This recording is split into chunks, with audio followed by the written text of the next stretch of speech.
OpenAI est en train de travailler sur une famille de produits boostés à l'IA sans téléphone et il travaille là-dessus avec le designer de l'iPhone lui-même. Bah oui, avec Jony Ive. Alors remettons un petit peu de contexte. Il y a quelques jours se déroulait la grande conférence développeurs d'OpenAI. C'est-à-dire qu'ils organisent maintenant des événements un peu comme Google, Apple. Ça montre aussi que l'entreprise a changé de dimension. Et le point d'orgue de cet événement, eh bien, c'était sur scène un entretien entre Sam Altman, le fondateur d'OpenAI, et Jony Ive. Alors Jony Ive, pour ceux qui ne connaîtraient pas, c'est le designer originel de l'iPhone. C'était le bras droit de Steve Jobs à l'époque. Enfin, c'était vraiment une personnalité très importante qui depuis a créé son propre studio de design et qui a signé un partenariat avec OpenAI à hauteur de 6,5 milliards de dollars quand même. Donc c'est une recrue de luxe. Pourquoi est-ce qu'OpenAI a recruté Jony Ive ? Eh bien pour inventer l'après-smartphone. On pourrait appeler ça comme ça, c'est-à-dire inventer une nouvelle génération de produits qui vont utiliser et tirer profit de toutes les avancées de l'intelligence artificielle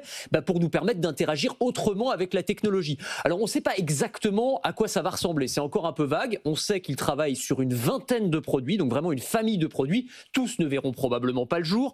Parmi ceux qui vont sortir en premier, on a notamment un appareil, alors sur lequel on a quelques indices, mais c'est un peu comme le schmilblick de Coluche, c'est est-ce qu'il tient dans la main ? Donc oui, il tiendra dans la main cet appareil. Est-ce qu'il a un écran ? Non, il n'aura pas d'écran. Ce sera un appareil sans écran parce que Jony Ive dit qu'il faut en finir avec l'addiction aux écrans, avec l'anxiété générée. C'est pas faux, mais enfin il a quand même participé à créer le phénomène. Il a changé. Il a probablement changé un petit peu. C'est un appareil qui sera always on, c'est-à-dire qu'il sera toujours à l'écoute. Il sera équipé de caméras, de micros pour utiliser l'intelligence artificielle et analyser notre environnement.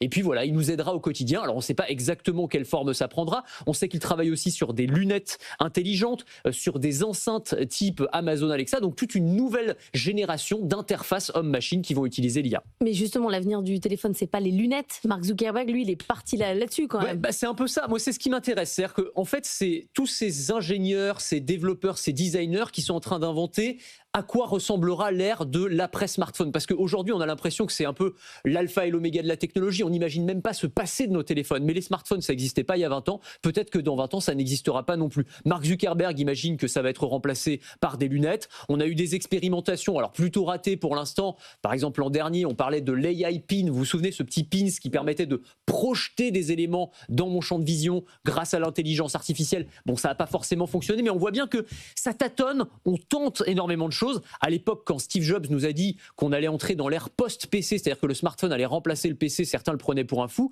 Aujourd'hui, quand on vous dit on va entrer dans l'ère post-smartphone, c'est peut-être pas si dingue que ça en réalité. Vous avez remis des images du Rabbit pour ceux qui nous regardent sur la chaîne 25, il a aussi disparu. Mais là aussi, mais il en restera peut-être quelque chose. Il y a peut-être des briques technologiques qu'on pourra réutiliser autrement. À la fin, ce que veut ChatGPT, mais c'était ce que voulait Facebook, c'est que tout passe par là en fait. C'est ça, en fait être au centre de notre vie connectée, de notre vie tout court, et tout ça est très cohérent en réalité. On en a parlé un petit peu la semaine dernière, c'est-à-dire que OpenAI a fait une annonce hyper intéressante.